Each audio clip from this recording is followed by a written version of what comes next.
David, please raise your hand for questions. You know, our guys continue to work hard, prepare the right way. Had some guys banged up this week, but we've got guys, medical staff's done a nice job getting them back, getting them out on the practice field.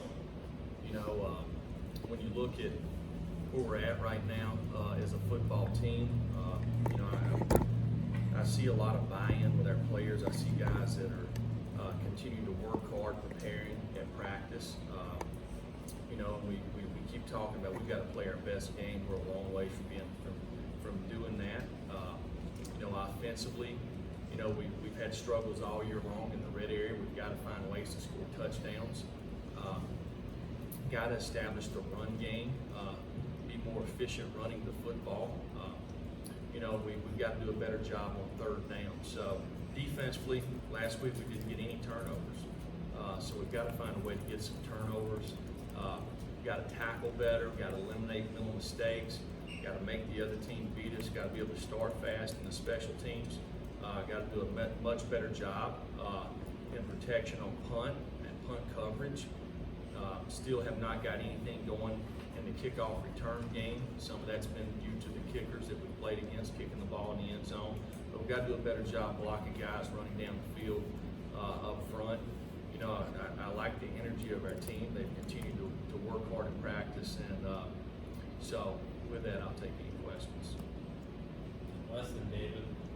And with the quarterback situation, I guess with Brian and Jared, what's the latest you can offer there? Yeah, everybody practiced today. So we juggled some guys around. Obviously, JT took the majority of the snaps there.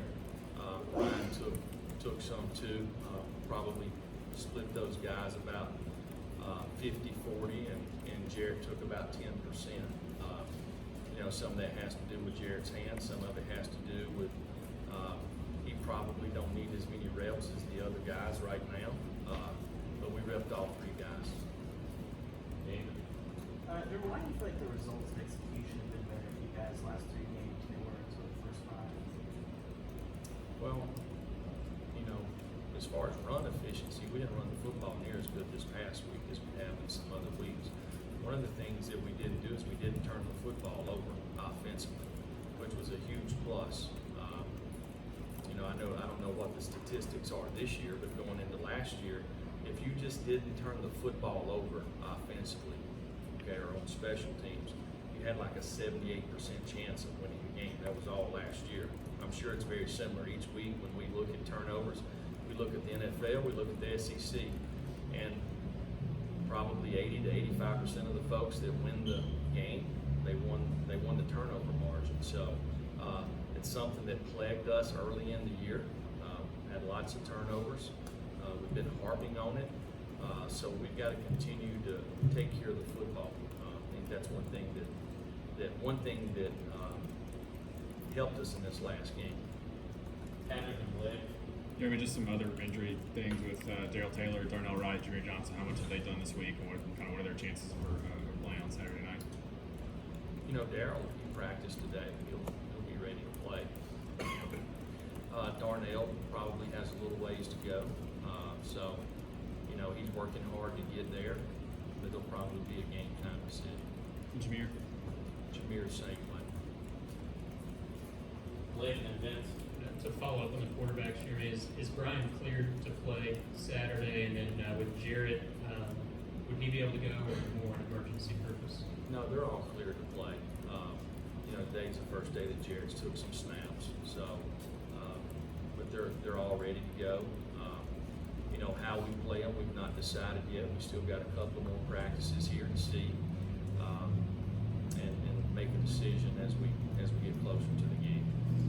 Coach, how much has Brandon Kennedy been able to help out the guys at right guard since you've had a few more guys rolling in and out of there due to injuries and other things? You know, Brandon does a really nice job with the front. He helps the quarterbacks in protections in the run game. He's very smart.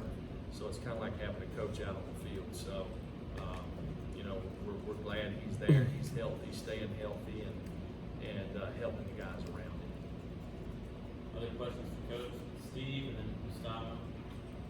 Phil Clark was mentioning that he was at during your high school days, you were a quarterback in you, I guess. He was a coach at Piedmont. You beat him in the playoffs. I just want to, do you have to remember anything about that game, when it was, or what your memories of that were? Well, that year I wasn't the quarterback. Oh, okay, I was. We beat them twice. I don't know if he told you that. He just mentioned the one time. Ninth you were a and quarterback, 10th so- grade year. So no, it was. He's probably talking about our 10th grade year. I wasn't the quarterback, but oh yeah, I remember that game. What anything sticks out about that? We won 34-6. It's funny. That was 1990. We still remember the score. Third round of the playoffs at Piedmont. Jesse? Jeremy, you mentioned, I think on Monday, how you thought that these UAB receivers, specifically the two guys that kind of stand out for them, look like SEC guys. What do you see on film that kind of translates to why they've been so explosive, both averaging over 20 yards a catch this year? Well, they're big, they're fast, run really good routes, got great hands.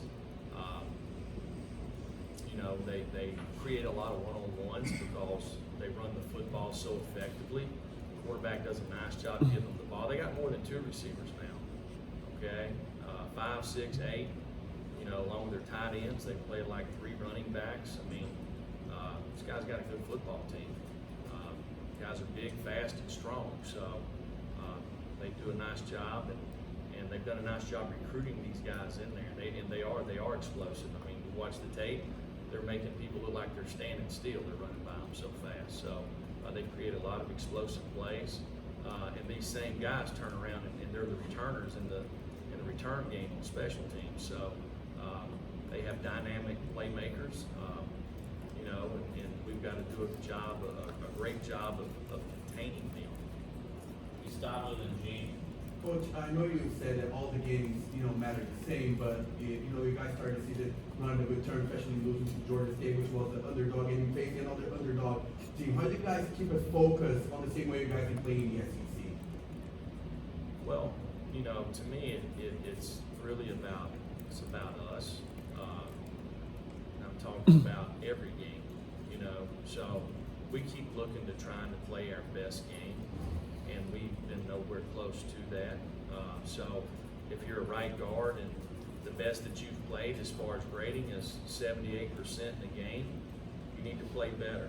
If you're a left corner and the best you've played in the game is 82%, and you've got 2 missed tackles and 3 mental errors, you need to eliminate the missed tackles. You need to eliminate the mental errors. That's how we gauge how we play. We have a long ways to go as individual football players, a defensive unit, offensive unit, special teams, until we play our best game. That's what we're looking for. And it comes with preparation. It comes with creating the right habits, playing with the right mental intensity, playing together. So that's what we're focused on. And that's every week.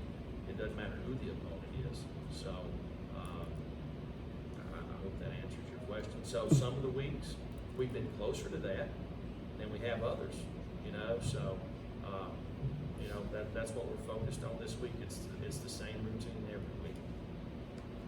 Gene and last. Jeremy, there was a time in the preseason where there may have been questions, and just because of lack of experience about your quarterback position, but now here you are going into November with 3 guys that have kind of shown that they can get the job done. Just how much of a change is that for you, and how have you all been able to get this point where you have 3 capable quarterbacks? Well, Jared's played a lot of football, okay? And there's been times he's played at a very high level.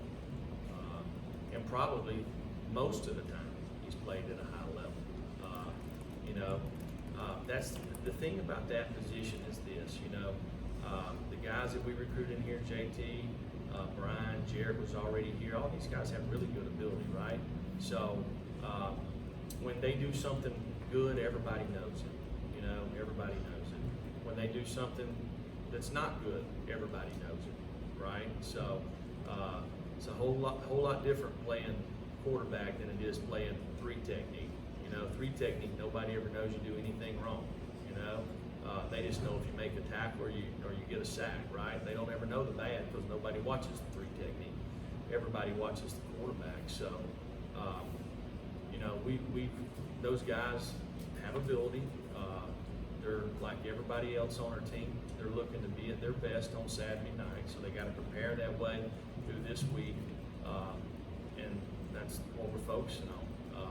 We're trying to have better Mondays, better Tuesdays, better Wednesdays, and if we do that, hopefully we'll have better Saturdays. That's been the focus for everybody on our team this week. Wes and David. Jeremy, just talking about Jared with the hand, I know that, you know, there's probably a lot of quarterbacks out there who a couple days after hand surgery wouldn't be out there, going out there and playing the game. How tough is he? I know you talked about that before, but just sort of the physical toughness he has to go out there and try. Well, you know, Jared's got something to prove, okay? He knows that. We all have something to prove. You know, if you look where we're at right now, we're not happy where we're at, okay? So everybody in our program has something to prove, and he knows that. So he's out there. Is he a tough guy? Yeah, I think he's a tough guy.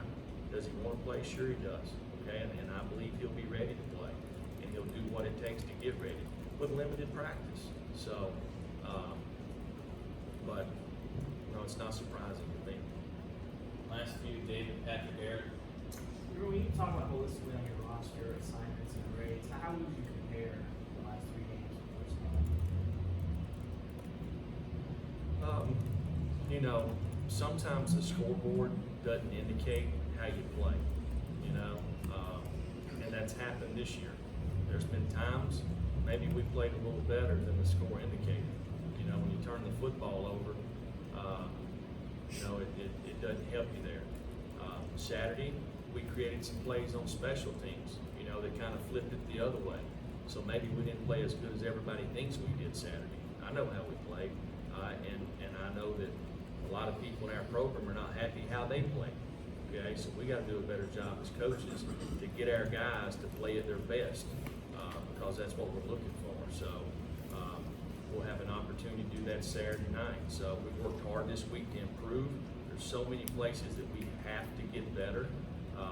We're not playing winning football, and we've got to be able to do that. So we got guys in our program that need to step up, some that need to play harder for longer, and some that need to execute at a higher level. So we all, coaches, starting with myself, we've all got to improve and be at our best on Saturday.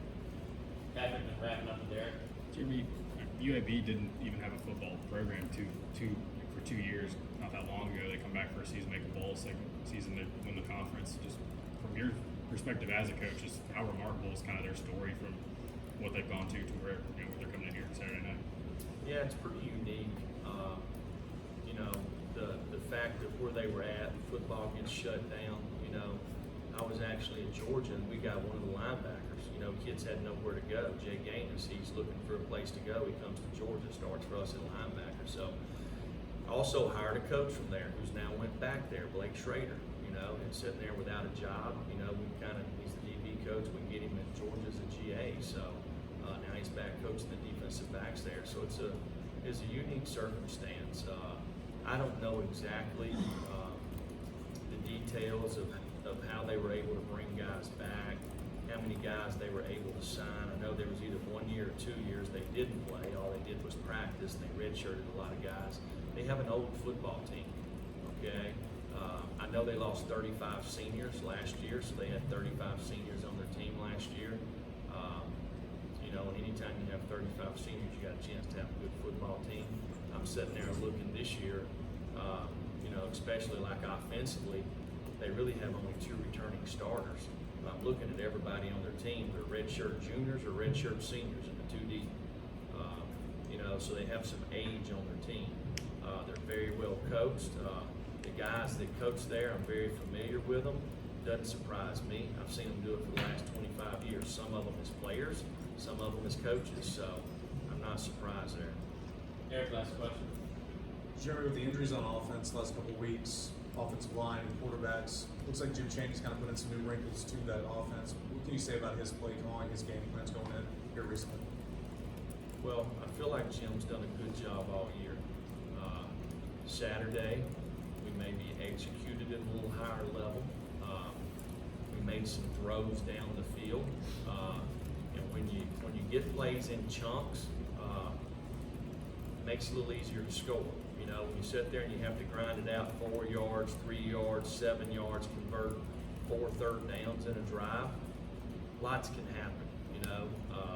The more plays it takes you to score, the more self-inflicting, wounds you can get. So I think it helped us Saturday that we created some explosive plays. I think Jim's done a nice job all year.